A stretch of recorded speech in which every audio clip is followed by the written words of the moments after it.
Il est 13h, bonjour à tous, merci de votre attention. Voici les titres à la une de l'actualité ce dimanche. De la joie, des pas de danse, un grand moment de communion entre la première dame Dominique Ouattara et les femmes de Bingerville. La première dame a célébré hier samedi la fête des mères avec les femmes de cette commune. Bravant la canicule, elles ont tenu à être là pour ce moment de convivialité. À suivre le reportage de Viviane Haïmin en début de journal. L'actualité, c'est aussi ces législatives qui se tiennent dans 6 circonscriptions. Nous irons à Guéillot, localité située à environ 75 km de piste de Soubré. Après l'ouverture de la campagne électorale, ce n'est pas le grand engouement au niveau des populations côté intérêt pour ces élections. C'est le constat fait par notre reporter Walter Amadou Ouattara. La CEI, elle, sensibilise pour un scrutin apaisé. Au Burkina Faso, au moins 132 personnes ont été tuées dans la nuit de vendredi à samedi dans une attaque dans le village de Solane, situé dans la région du Sahel, au nord du pays. Des assaillants décrits comme sans pitié. Le président Roch-Marc Christian Kaboré a décrété 72 heures de deuil national. Voilà pour l'essentiel. Oui, bonjour à tous. Ok.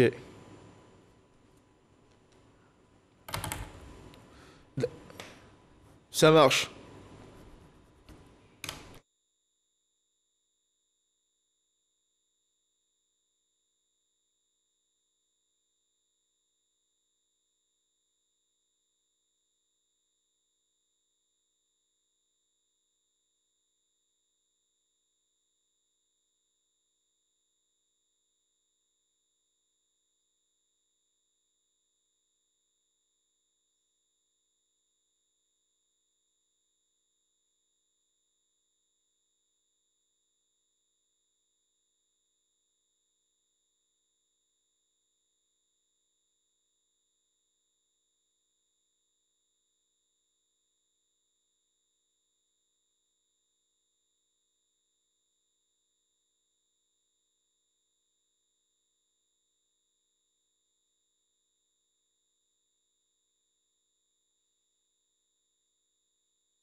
Il est 13h, bonjour à tous, merci de votre attention. Voici les titres à la une de l'actualité ce dimanche.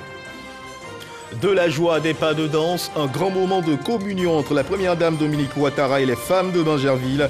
La première dame a célébré hier samedi la fête des mères avec les femmes de cette commune. Bravant la canicule, elles ont tenu à être là pour ce moment de convivialité. À suivre le reportage de Viviane Haïmin en début de journal. L'actualité, c'est aussi ces législatives qui se tiennent dans 6 circonscriptions. Nous irons à Guéillot, localité située à environ 75 km de piste de Soubré. Après l'ouverture de la campagne électorale, ce n'est pas le grand engouement au niveau des populations côté intérêt pour ces élections. C'est le constat fait par notre reporter Walter Amadou Ouattara. La CEI, elle sensibilise pour un scrutin apaisé. Au Burkina Faso, au moins 132 personnes ont été tuées dans la nuit de vendredi à samedi dans une attaque dans le village de Solane, situé dans la région du Sahel, au nord du pays. Des assaillants décrits comme sans pitié. Le président Roch-Marc Christian Kaboré a décrété 72 heures de deuil national. Voilà pour l'essentiel. Oui, bonjour à tous. Les déchets, l'humanité en produit en masse. Chaque jour qui passe, ils constituent une menace majeure pour le climat. Selon les statistiques de l'International Solid Waste Association, ils sont responsables des 5% de gaz à effet de serre de la planète. Ce chiffre est estimé atteindre 8 à 10% des émissions mondiales en 2025. Mais la bonne nouvelle, c'est que exploités sous un autre angle, ces déchets sont une mine d'or en termes de sources de revenus financiers, opportunités à saisir pour la création d'emplois en faveur de la jeunesse. Reste juste à trouver la bonne formule de leur exploitation, une bonne exploitation qui revêt ainsi un double enjeu, protéger l'environnement et générer les sources de revenus pour les jeunes. Faire des déchets une source d'opportunité en créant des emplois verts pour les jeunes en vue d'un développement durable est de ce fait un défi. Et c'est de cela dont nous allons parler avec notre invité de ce dimanche, Monsieur Jean-Louis Bois, actuel directeur exécutif de la Fondation Magic System, amoureux du développement communautaire. Voilà, vous êtes lancé dans la vie associative et vous totalisez 20 ans d'expérience avec à la clé plusieurs initiatives et l'obtention de financement pour la conduite de plusieurs projets au profit des jeunes. Notre invité ainsi présenté, Monsieur Jean-Louis Bois, bonjour et merci d'être avec nous ce 13h.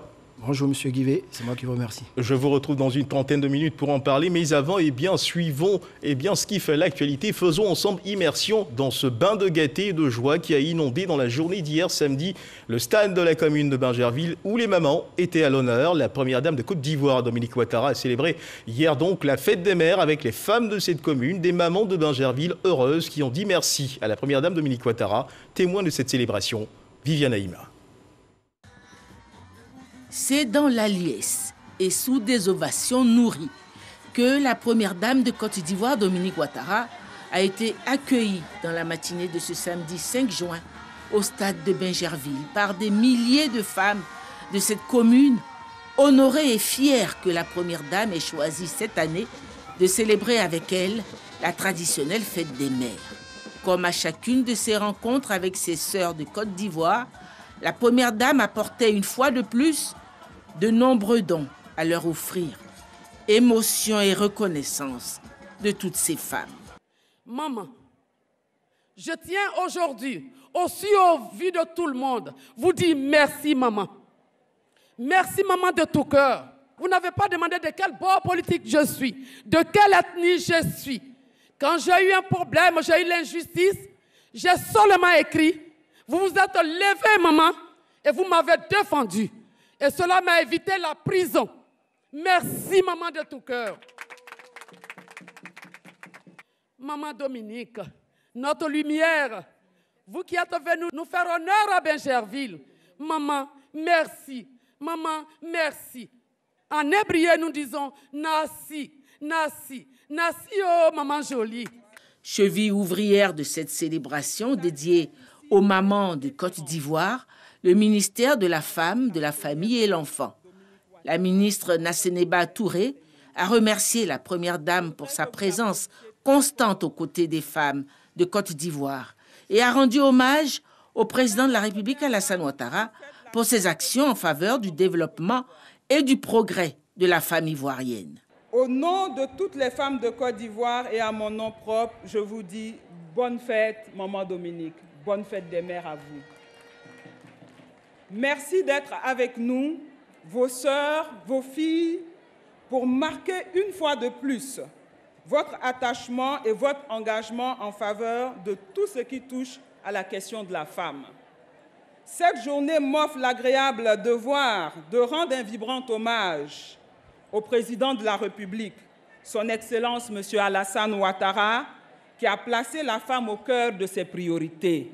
Désormais, nous avons une loi sur la minorité, une loi qui interdit les mariages précoces. Dans notre pays, désormais, la loi punit sévèrement les violences basées sur le genre. Le statut de la femme s'est également amélioré avec la modification du Code du mariage et de la loi sur la succession. Cette cérémonie en hommage aux mamans était doublée par la remise de chèques FAFSI à plusieurs nouvelles bénéficiaires du Fonds d'appui aux femmes de Côte d'Ivoire, microcrédit, initié depuis 2012 par la première dame de Côte d'Ivoire et qui a permis à ce jour à 260 000 femmes de Côte d'Ivoire d'initier des activités génératrices de revenus et se prendre en charge. Grâce à la première dame, j'ai fait beaucoup de choses. Ma vie a changé. Avant, je n'étais pas comme ça. Maintenant, moi aussi, je pars devant les gens. Vraiment, que Dieu la bénisse, que Dieu lui donne longue vie, parce qu'elle a fait beaucoup pour nous, surtout moi-même. Pour cette fête des mères célébrée à Bingerville, la première dame de Côte d'Ivoire a offert 262 millions de francs de dons en vivres et non-vivres.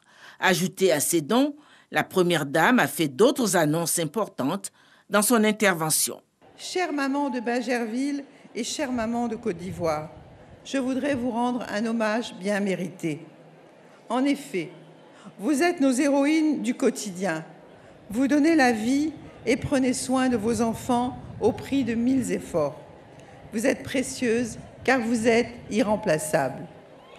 Mes chères sœurs de Bingerville, je saisis cette belle occasion de la fête des mères pour réitérer mon soutien eu égard au succès de vos activités financées grâce au fonds FAFSI.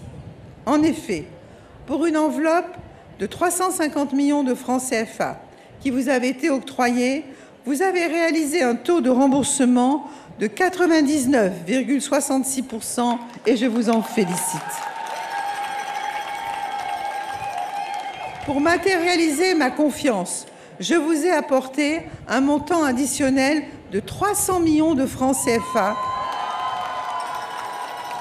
ce qui porte le fonds FAFSI pour la commune de Bingerville à 650 millions de francs CFA. Je souhaite que cette enveloppe additionnelle qui vous est octroyée ce jour vous permette de développer encore plus vos activités pour le bonheur de vos familles. Pour vous traduire mon affection, je vous ai également apporté des dons en vivre et non vivre dans les domaines de la santé, de l'éducation, de l'agriculture, de la coiffure et de la couture, ainsi que des équipements pour nos jeunes et les centres de formation féminins. Je sais que vous en ferez bon usage. Chères sœurs, afin de vous faire encore plus belle, je vous offre 7000 pagnes Wax Côte d'Ivoire, car je sais que cela vous fera grand plaisir. La première dame a conclu en lançant un appel à la paix. Mes chères sœurs, chère maman, vous qui donnez la vie, vous qui connaissez mieux que quiconque la valeur de la vie, je voudrais vous encourager fortement à prôner la paix et la réconciliation autour de vous. Dans vos communautés, vos familles, vos cercles d'amis, soyez celles qui apaisent les tensions pour une Côte d'Ivoire unie et fraternelle. Bingerville a abrité l'édition 2021 de la Fête des Mères. Vive l'édition 2022. Restons dans l'ambiance du stade de Bingerville pour cette célébration de la Fête des Mères en présence de la première dame Dominique Ouattara. Levée tôt le matin, ces femmes qui n'ont pas voulu se faire compter l'événement ont bravé la chaleur, formant de longues files d'attente pour avoir accès au stade de Bingerville et communier avec la première dame Dominique Ouattara. Plusieurs femmes membres du gouvernement étaient présentes les à côté de cette célébration avec notre reporter Franck Quadio. Bingerville, l'antre du sport, silencieux depuis quelque temps, reprend vie ce samedi matin. C'est une rencontre d'un autre type et le stade est à guichet fermé. De quoi faire perdre leur latin à ces femmes présentes sur les lieux depuis tôt le matin. Toutes venues pour la célébration de la Fête des Mères autour de la première dame, Dominique Ouattara. On est venu tôt, on n'a pas eu la place, on est toujours dehors. Là, quelle que soit l'heure, on rentrera. Puisque nous venons d'un village de Bingerville, on n'a pas eu la chance de la rencontrer aujourd'hui. Elle nous donne l'occasion, à travers la Fête des Mères, de la voir. Nous sommes très heureuses. Heureuse d'être là et patiente. Il y a de la place pour tout le monde, assure l'organisation. Et justement à l'intérieur, c'est la ferveur des délégations de femmes venues de divers horizons. Les femmes sont venues du village, dans tous les petits villages de Bingerville. Nous sommes surpris même de voir toutes les vieilles. Il y a des vieilles même plus âgées que nous qui se sont déplacées pour venir à la fête. Donc nous sommes très heureuses. Maman, c'est maman de tous les handicapés de Côte d'Ivoire. On est pressé, maman même n'est pas arrivée. Voilà. Une joie qui s'accentue. La première dame effectue son entrée et fait le tour du stade. Peu de discours, place à la célébration. Les mamans de Bingerville, et même d'ailleurs, heureuses de communier, et cela à juste titre, le soleil pointant haut dans le ciel, rassuré par la justesse des libations introductives, comme pour contrer toute velléité d'intempéries. Dominique Ouattara, certes venu les bras chargés de présents, mais les femmes de Bingerville n'ont pas voulu être en reste. Des cadeaux de produits du terroir sont offerts. Autre moment gratifiant, la remise de cadeaux. D'abord, les lauréates du concours culinaire organisé la veille à Bingerville par la ministre de la Femme, de la Famille et de l'Enfant, mais aussi les mamans les plus âgées, des centenaires. Elles n'ont pas été oubliées, des pagnes et des numéraires remis par Dominique Ouattara. Bénir la première dame. Tout ce qu'il a fait, c'est bien. Quelqu'un qui continue comme ça. Des mamans reconnaissantes, donc. Elles n'ont pas été avares en pas de danse. En somme, un moment d'allégresse. La femme et la mère portées au firmament, objet d'attention, elles ont exprimé leur satisfaction. Et nous aimons la première dame, parce que la première dame, elle est tout pour nous les femmes. Elle fait tout pour nous, elle nous aide, vraiment on l'adore. Elle leur donne les dons pour que les femmes fassent leur commerce. Il faut que vraiment Non, c'est bon, c'est une très bonne action. Je félicite la première dame, que Dieu lui donne longue vie. Notre maman à tous, vraiment, qui nous a honorés à cette fête des mères. Vraiment, nous voulons lui dire merci, merci de notre cœur. Bisous, maman Ouattara. Je remercie beaucoup la première dame pour ce fonds qu'elle nous octroie. Cela nous permet d'être autonomes et de nous prendre en charge aussi. Je joins ma voix à celle des dames ici présentes. Nous disons merci. Rappelons-le, en plus des cadeaux aux différentes couches sociales, la première dame n'a pas oublié les bénéficiaires du fonds d'appui aux femmes de Côte d'Ivoire mis en place depuis 2012. Elles ont une fois de plus été gratifiées de nouvelles perspectives. Voilà, la fête fut belle du côté de Bingerville. L'actualité, c'est aussi la campagne électorale autour des législatives qui se tiennent dans quelques circonscriptions. Direction Guéyo, localité située à environ 75 km de piste de Soubré, chef-lieu de la région de la Nawa, où doivent être prises ces élections. Après l'ouverture de la campagne électorale, l'engouement est plutôt partagé au niveau des populations. Certains habitants de la ville disent ne pas être informés de la reprise de ces élections dans leur localité, quand d'autres ne s'y intéressent quasiment pas parce que ne figurant pas sur la liste électorale. La commission électorale indépendante, elle, met à profit cette période pour sensibiliser à un scrutin apaisé. Envoyé spécial dans la Nawa, Walter Amadou Ouattara. Département de la région de la Nawa, Guéyo fait partie des 6 circonscriptions qui doivent accueillir la reprise du scrutin législatif du 6 mars dernier. Cette commune rurale vit au rythme de son train-train quotidien. Sont un vieux et triste souvenir, les remous liés au dépouillement ayant engendré la reprise du vote du député de Dabouyo et Guéyo commune et sous-préfecture. Quelques affiches de candidats sont visibles ça et là. Malgré le fait que la campagne est ouverte depuis vendredi à minuit, l'engouement au niveau des populations est mitigé. Je ne suis pas informé qu'il y aura les élections le samedi. Je vois, mais comme je ne vote pas là-bas, les politiques là, moi je me débrouille un peu. Je suis informé que le samedi, il y aura élection ici. Mais on ne comprend pas pourquoi on dit qu'ils n'ont qu'à reprendre. Mais je sais que ça va bien se passer comme pour avant. Moi, je vais dire aux jeunes qu'ils n'ont qu'à aller voter dans la paix, sans palabre. On ne veut pas palabre à Guéyo. Nous, on veut la paix. C'est justement pour contribuer au maintien de la quiétude avant, pendant et après le scrutin que la commission électorale indépendante, CEI régionale, mène une sensibilisation. Affichage et distribution de prospectus appuyés de messages sont au menu de cette campagne bien perçue par les populations. Au siège de la CEI locale de Guéyo, l'heure est à la formation. Nous sommes en train de faire la formation des commissaires locaux. Ici, il y a 3 commissions locales qui sont concernées. Et chaque commission locale comprend 8 membres. Donc actuellement, il y a 24 membres qui sont en formation, qui doivent, eux, superviser et organiser l'élection sur le terrain. Le scrutin est prévu pour se tenir le samedi 12 juin 2021. Les circonscriptions d'Abouyo et Guéyo, communes et sous-préfectures, comptent 52 lieux de vote avec 68 bureaux de vote. 17 203 électeurs sont attendus. Voilà, Walter Amadou Ouattara, Fernand Conan, Fertile Sanogo qui nous donneront certainement d'autres échos de cette campagne dans nos prochaines éditions. Hors de nos frontières, l'horreur au Burkina Faso. Au moins 132 personnes ont été tuées la nuit de vendredi à samedi dans une attaque dans le village de Solane, situé dans la région du Sahel, au nord du pays. Il était environ 2 h du matin lorsque des individus armés ont investi le village de Solane, selon des sources sécuritaires. L'attaque a également fait plusieurs blessés. Par ailleurs, plusieurs habitations ainsi que le marché du village ont été incendiés par les assaillants, des assaillants décrits comme sans pitié. Le président Roch-Marc Christian Kaboré, rappelons-le, a décrété 72 heures de deuil national et en rapport avec cette attaque, le président de la République Alassane Ouattara a adressé un télégramme officiel à son homologue du Burkina Faso, Roch-Marc Christian Kaboré, dans lequel il exprime au nom du peuple et du gouvernement ivoirien en son nom sa compassion au peuple frère du Burkina Faso et condamne avec fermeté ces actes barbares que rien ne saurait justifier.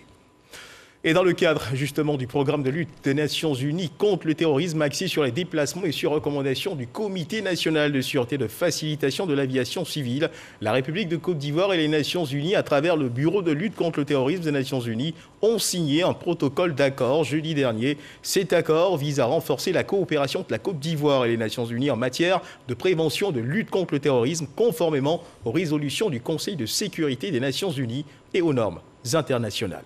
Les explications de Michel Digré.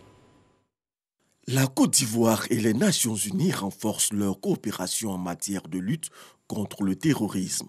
Un protocole d'accord a été signé lors d'une cérémonie virtuelle par Vladimir Voronkov, secrétaire général adjoint de l'ONU et le représentant permanent de la République de Côte d'Ivoire auprès des Nations Unies à New York, l'ambassadeur Léon Kakou Adom. Il permettra concrètement l'organisation d'activités et d'actions conjointes, un soutien technique, notamment en ce qui concerne la mise en place du logiciel GoTravel, une meilleure collecte, transmission et analyse et utilisation des renseignements sur les passagers des compagnies aériennes, une meilleure identification des terroristes connus et des individus soupçonnés de terrorisme, ainsi que la mise en place d'une unité d'information en la matière.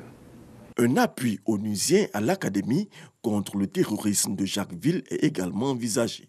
J'en ai également profité pour inviter les Nations Unies à s'associer à la promotion de l'Académie contre le terrorisme de Jacquesville. Et M. Vladimir Voronkov a accepté de nous accompagner et donc de se rendre bientôt avec son équipe technique à l'effet d'évaluer ce qui pourrait être fait pour conforter notre coopération dans ce domaine. La Côte d'Ivoire est le 43e pays à avoir paraphé ce protocole d'accord après la Norvège et le Kenya la semaine dernière. Voilà, la lutte contre le terrorisme qui s'intensifie, celle contre la Covid-19 ne doit pas baisser en intensité. La maladie est encore présente en Côte d'Ivoire, il faut continuer de faire attention.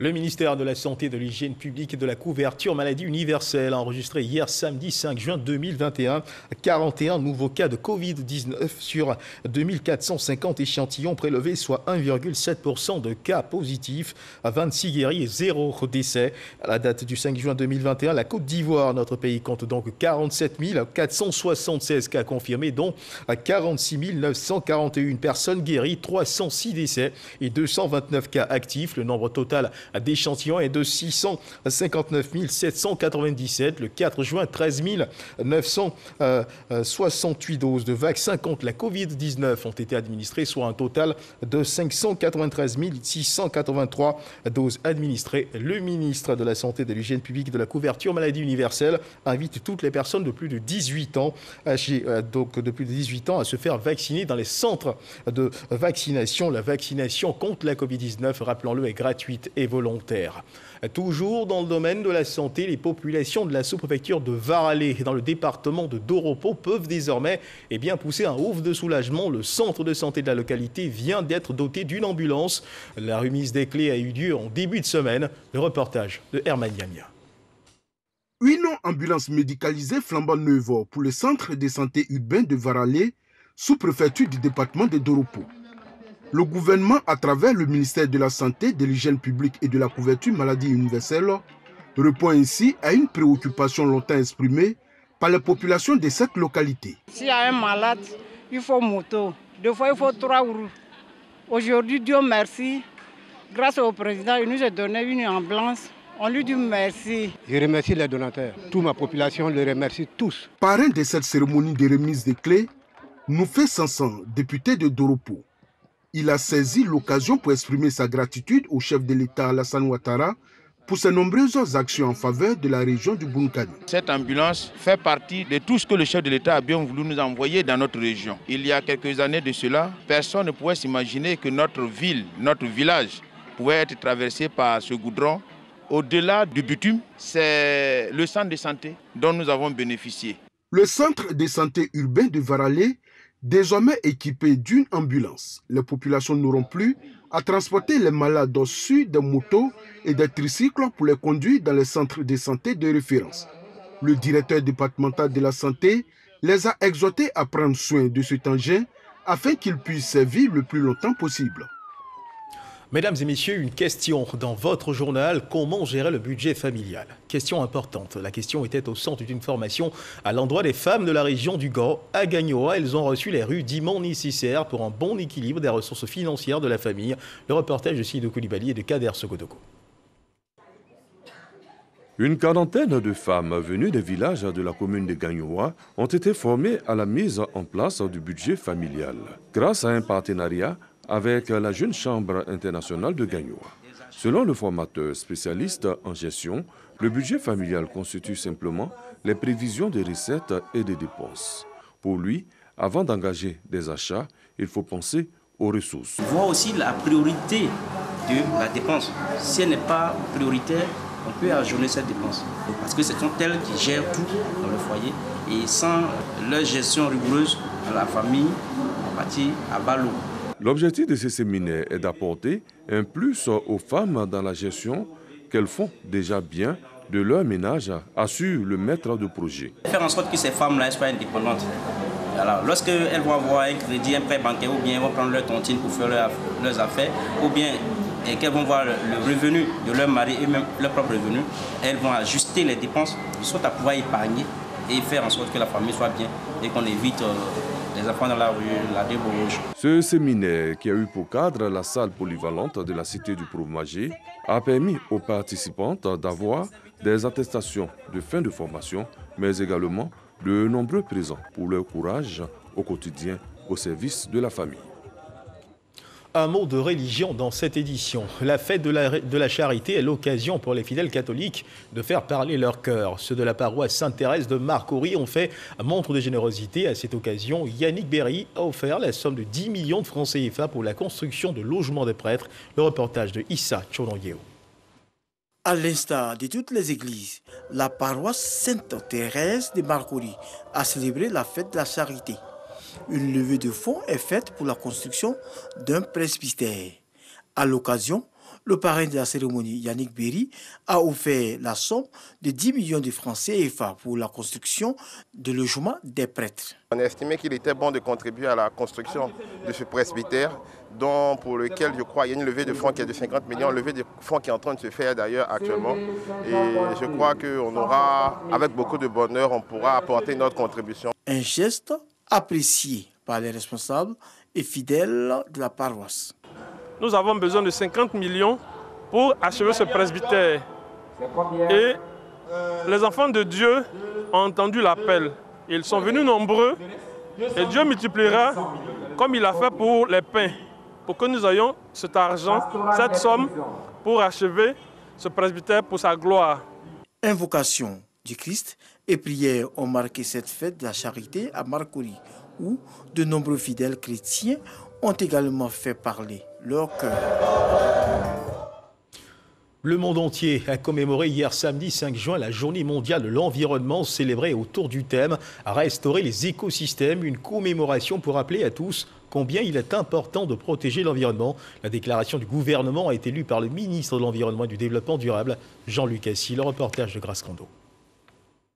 Un rapport sur le développement humain 2020 du Programme des Nations Unies pour le développement indique qu'il faut agir urgemment pour réduire la pression exercée sur l'environnement, faute de quoi les progrès de l'humanité seront ralentis. Cette année, le thème de la journée est la restauration des écosystèmes.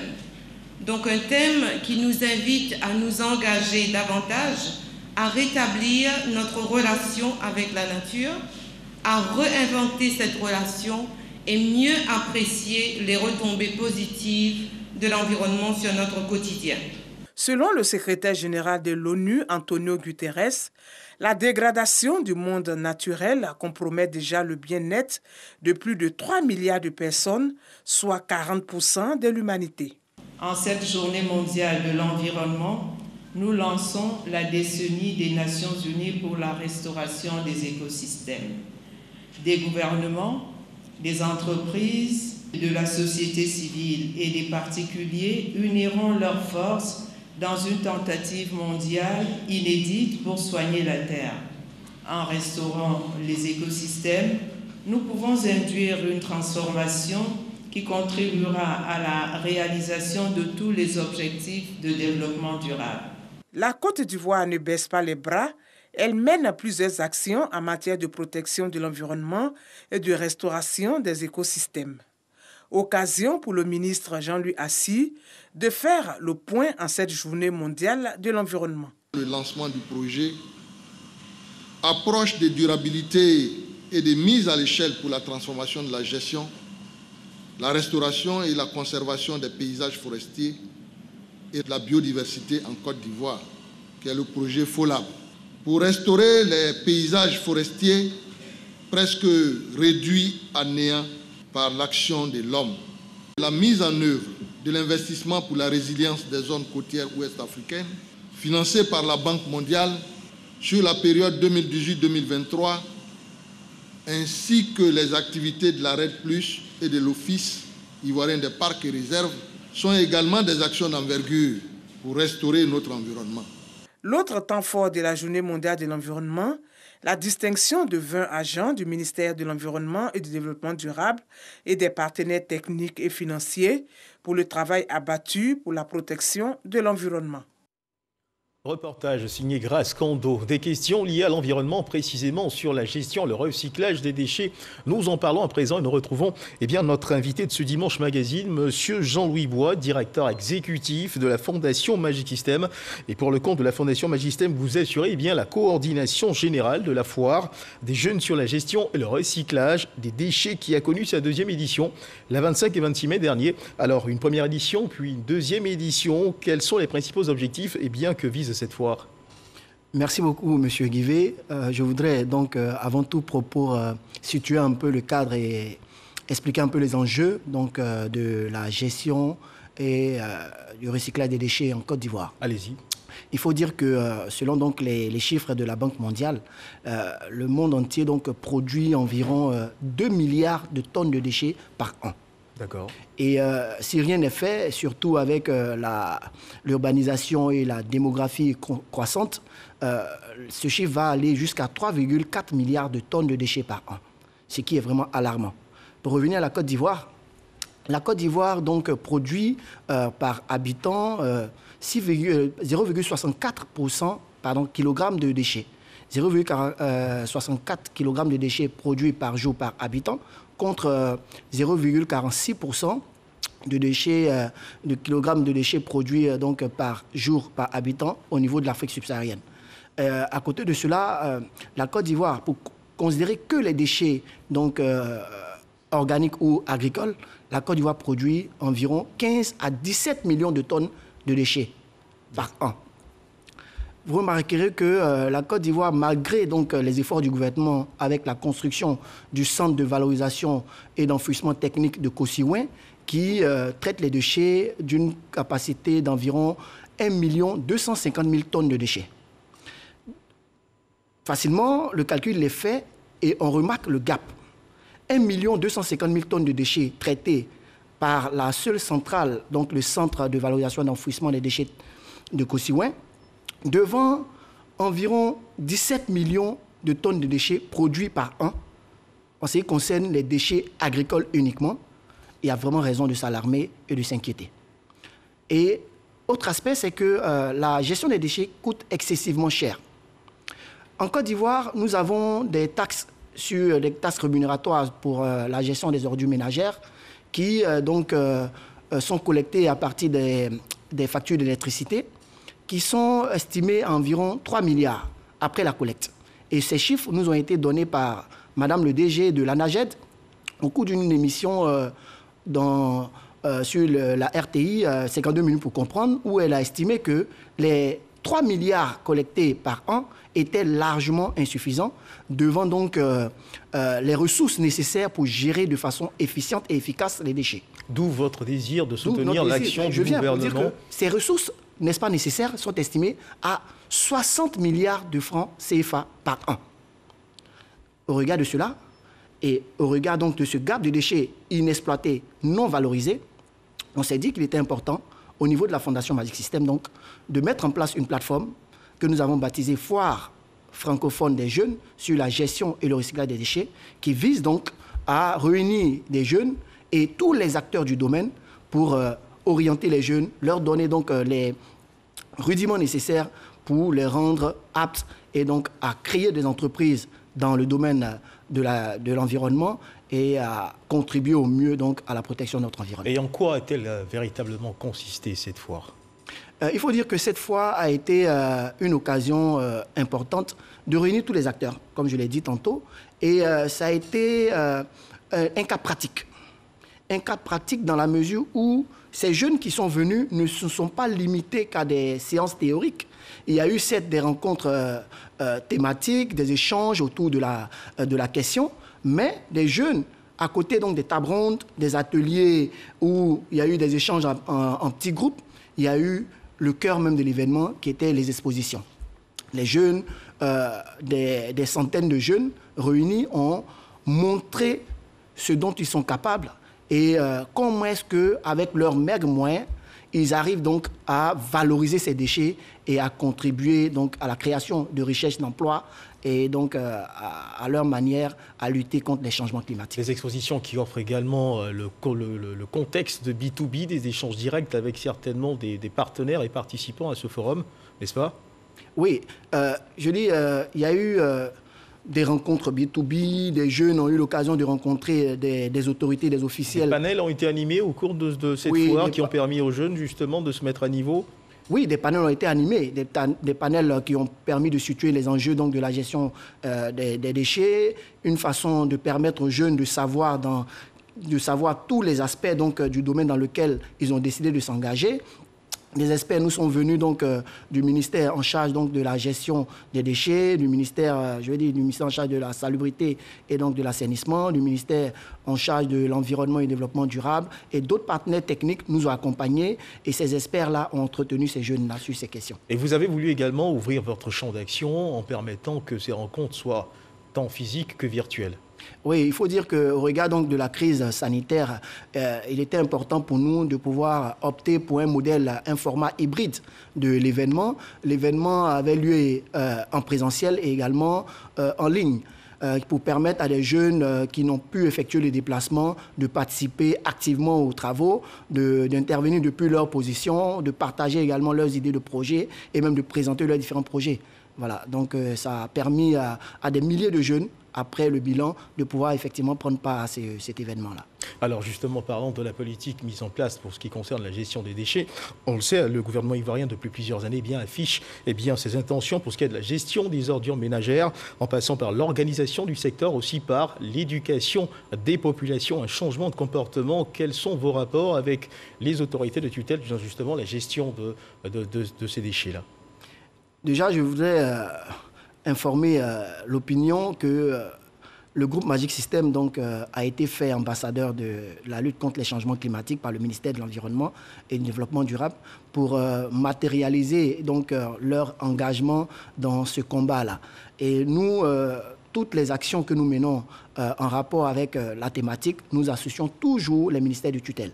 Et cette foire vous offre donc l'occasion d'amplifier l'action du gouvernement? Oui, bien sûr. Et c'est ce que nous faisons parce que nous sommes conscients que l'État à lui seul ne pourra pas résoudre ce problème. Je vous ai planté le décor en vous montrant l'immensité donc, des défis à relever. Et nous, au niveau de la Fondation Magic System, nous essayons de jouer notre partition et surtout d'inviter la population dans son ensemble à nous emboîter le pas parce que c'est une affaire nationale, c'est une affaire mondiale, je dirais, et personne ne doit pouvoir rester en marge de ce qui se fait pour pouvoir protéger notre environnement. Et vous faites bien de le dire, c'est une affaire mondiale, une affaire nationale, mais de façon pratique, pourquoi les jeunes devraient s'intéresser à ce projet? C'est vrai que les défis sont importants, on parle de protection de l'environnement, mais directement, comment eux sont impactés par ce projet?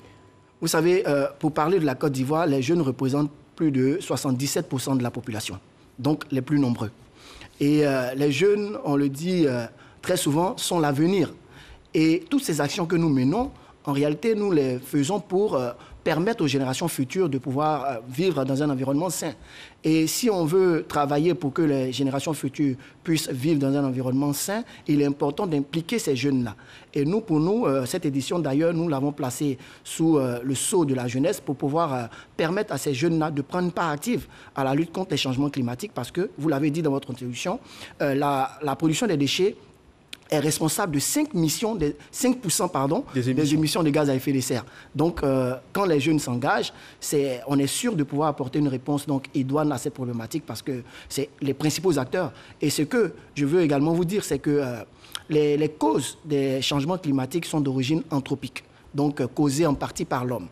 Et il est important que la solution également vienne de ces hommes-là qui sont les principaux responsables de cette dégradation de notre environnement. Et justement, le ministre de la Communication, Amadou Coulibaly, était présent à cette foire. Il a d'ailleurs sensibilisé les jeunes sur la question à l'issue de cette foire. Ce sont 5 à 10 jeunes qui ont été récompensés avec une enveloppe d'environ 500 000 francs CFA par initiative. C'est ce que nous dit notre reporter Issa Tchononyeo. Amener les jeunes à comprendre les enjeux de la préservation de l'environnement, notamment la gestion et le recyclage des déchets. Cet objectif a favorisé la mise en place de la foire francophone des jeunes sur la gestion et le recyclage des déchets par la Fondation Magic System et l'Institut de la francophonie pour le développement durable. Pour cette deuxième édition, 2 jours durant, les jeunes ont été sensibilisés sur la nécessité de protéger l'environnement. Il y a des initiatives qui meurent sans être vues, sans être consultées. Et c'est une occasion pour ces jeunes-là, pendant 2 jours, de montrer ce qu'ils savent faire dans le domaine du recyclage des déchets et surtout de la gestion. Et nous espérons que dans les années à venir, ça sera la plus grosse plateforme de rassemblement de jeunes sur les questions du recyclage des déchets. En sa qualité du ministre de la Communication, des médias et de la francophonie, Amadou Coulibaly a conseillé l'ensemble de la population à prendre conscience des méfaits du changement climatique. Nous produisons le moins de déchets. Pourtant, c'est nous qui subissons le plus les dérèglements climatiques, avec bien entendu leur cortège de sécheresse, mais également d'inondations. L'année passée, on a même eu une inondation au Niger avec malheureusement des pertes en vies humaines, près d'une 30aine. Le ministre de l'Assainissement et de la Salubrité et celui de la promotion de la jeunesse, de l'insertion professionnelle et du service civique, Mamadou Touré, ont quant à eux exhorté les jeunes à s'approprier la foire. Quand on a autant de jeunes qui s'intéressent au changement climatique, quand on sait le stock de savoir qu'il y a, et on sait votre habilité à utiliser cette technologie généralement à bon escient, quand on sait cela, on peut parier sur l'avenir. Le genre de projet qui a un intérêt réel pour votre pays, vous pouvez aller soumettre vos projets et obtenir des financements. Et d'ailleurs, des jeunes ont déjà obtenu des financements et sont aujourd'hui donc en pleine activité. Donc c'est cet appel que je dois donc lancer aussi et dire que nous serons toujours à vos côtés, nous sommes prêts à vous accompagner. Cette deuxième édition de la foire francophone des jeunes sur la gestion et le recyclage des déchets enregistre la participation de plusieurs pays africains, dont le Mali, le Burkina Faso et la Guinée. Alors, M. Jean-Louis Bois, permettez-moi de rebondir sur les réactions des différents ministres. Nous avons vu le ministre de la Communication, Amadou Bois, nous avons vu le ministre Mamadou Touré qui ont passé des messages forts à ces jeunes pour leur demander justement de prendre les choses en main. Votre commentaire et analyse sur ce que ces ministres ont dit? Il faut dire que c'est un réel sentiment de satisfaction parce que voir tous ces ministres mobilisés pour un tel événement, cela nous donne donc de quoi à continuer le combat. Vous savez, moi j'ai écouté attentivement ces messages parce que j'y étais présent en tant qu'organisateur. Mais vous voyez, aujourd'hui, nous avons un écho favorable à toutes nos revendications. Parlons donc de la prise en compte des jeunes. Vous savez, on a invité les jeunes porteurs d'initiatives à venir exposer, à présenter leurs initiatives. Beaucoup d'entre eux ont des préoccupations, ont des difficultés. Et voir donc tous ces ministres concernés par la question venir prendre des engagements. Quand j'entends le ministre en charge de la jeunesse dire que des dispositifs sont mis en place pour permettre à ces jeunes donc de financer leurs initiatives, ces initiatives qui créent des emplois et qui protègent notre environnement. Vous savez, on ne peut pas demander mieux. Et nous, on ne peut que se réjouir et insister auprès de ces autorités-là pour un accompagnement. Je vais vous donner un exemple. Allez-y. Vous savez, dans les initiatives des jeunes, nous avons rencontré des jeunes qui font la production, par exemple, de pavés à base de plastique recyclé. Mais ces jeunes avec des moyens artisanaux, essaie donc de produire ces pavés-là. Et ces pavés sont malheureusement excessivement chers face donc aux pavés traditionnels qu'on voit. Mais ces pavés que nous encourageons ont des impacts positifs sur notre environnement, mais coûtent cher. Et ça, nous voulons continuer ce plaidoyer auprès des autorités pour qu'il y ait donc un accompagnement de ces initiatives en leur permettant donc de produire à moindre coût et donc de pouvoir effectivement écouler toutes ces productions qui sont favorables à notre environnement à moindre coût. Voici donc ce plaidoyer que je vais faire et vous dire que nous sommes très très heureux de voir l'implication de nos autorités dans la recherche de solutions à cette problématique. Alors moi je voudrais m'appesantir et bien suivre votre démarche, vous procédez à une forme de sélection de jeunes. Un appel est adressé aux jeunes francophones porteurs d'initiatives dans le domaine, âgés de plus de 18 ans. Est-ce que vous pouvez nous en dire plus? Oui, je vous l'ai dit d'entrée, c'est une plateforme que nous avons mise en place. D'accord. Et pour cette plateforme-là, on a décidé de voir donc défiler des initiatives portées par des jeunes. Et bien avant, nous avons lancé un appel à candidature qui concernait donc l'espace francophone, parce qu'il faut dire que l'événement qui a eu lieu était donc destiné à l'espace francophone, et grâce donc à l'appui de notre partenaire, l'Institut de la francophonie pour le développement durable, nous avons pu donc lancer l'appel et sélectionner dans un premier temps une centaine d'initiatives. Une centaine d'initiatives, donc j'ai parlé tantôt des pavés recyclés. Il y a également des initiatives qui visaient donc à transformer les déchets plastiques en biocarburant. Vous voyez, il y a pas mal d'initiatives, des initiatives par exemple qui visent donc à favoriser, à faciliter la gestion donc efficiente des déchets à travers des poubelles intelligentes. Et ces initiatives-là ont été identifiées, sélectionnées, et au sorti donc d'un processus de sélection ponctué par des auditions, nous avons retenu 10 initiatives qui ont reçu donc un financement, un appui symbolique certes, mais surtout des encouragements et une mise en lumière de ces initiatives-là afin de les aider à aller un peu plus loin dans leurs ambitions. Alors, qui dit sélection dit forcément élimination. Oui, effectivement. Que doivent faire ceux qui ont été éliminés pour pouvoir eux aussi saisir leur chance? Oui, il faut dire que tout cela en rapport avec les objectifs de la foire. Toutes les initiatives qui n'ont pas été retenues ne sont pas forcément mauvaises, sauf que dans un milieu concurrentiel, on est toujours tenté de prendre les meilleurs. Mais ces initiatives, effectivement, qui contribuent à protéger notre environnement, doivent toujours continuer à l'être, et également à rechercher surtout le caractère innovant. Aujourd'hui, beaucoup d'initiatives sont donc menées, mais peu sont innovantes et peu sont respectueuses donc, de l'environnement. Et au terme de cette foire, avez-vous mesuré le degré de satisfaction de ces jeunes? Oui, bien évidemment. Vous savez, aujourd'hui, on a des retours favorables. Quand déjà un événement enregistre un fort engouement, c'est le premier baromètre. Quand on dénombre un fort taux de visites et que nous enregistrons autour de 6 000 visiteurs sur 2 jours, et que l'événement lui-même enregistre près de 400 participants actifs, vous comprenez que c'est un réel baromètre qui nous montre que nous sommes effectivement dans une bonne voie. Et moi, je veux revenir sur un aspect important parce que vous savez, on ne le dira jamais assez, le meilleur déchet, c'est celui qu'on ne produit pas. Et à travers cette foire, nous voulons également lancer un appel sur l'éco-citoyenneté. Nous voulons inviter les jeunes à un comportement éco-citoyen. Il faut gérer au mieux ces déchets. Aujourd'hui, le contexte actuel, c'est la saison des pluies. Ces déchets que nous jetons ça et là, malheureusement, sont difficilement dégradables et donc obstruent les canalisations et malheureusement engendrent des inondations. Donc, c'est ces messages également qu'on voudrait lancer, sensibiliser les populations, les amener donc à adopter des comportements donc éco-citoyens et avoir un bon comportement. Le civisme également doit être de mise dans la recherche de solutions pour lutter efficacement contre la dégradation de notre environnement. Merci à vous, Monsieur Bois, d'avoir été avec nous. Ce journal est terminé. Merci de nous avoir suivis. Merci.